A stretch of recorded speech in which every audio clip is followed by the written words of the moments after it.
Hey, this is Matt with Mage, and this is our weekly Feature Callout Series where I talk about the latest and greatest in Mage, tips and tricks that I think can help you build the best data pipelines possible, new features that have me excited about Mage as the future of pipeline and data transformation development.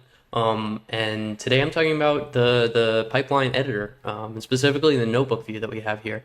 So some really exciting updates. If you've used Mage before, I'm sure you're familiar with this page. It lets you build pipelines in a notebook style format that we're all sort of familiar with from Jupyter and similar tools. But one limitation of this is that when we get block output, it can be kind of tough to parse, tough to navigate, right? I have to scroll past this output every time I want to see downstream blocks. So a new feature here that Tommy's built is a split pane view. You can enable this by going to your settings and toggling this notebook block output split view setting and then saving. And so once that's saved, if we go back, we now have this icon up here, and switching to that is going to present us with the output on the right side of the pipeline editor page.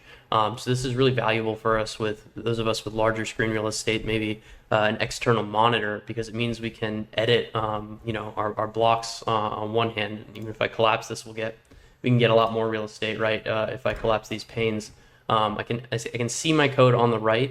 I can write tests and assertions as I have the data on the right and my code on the left. And it really enables, a better developer experience, more rapid data development, and that's the goal, right? A better developer experience and the ability to build cool stuff that works. So I'm really excited about this.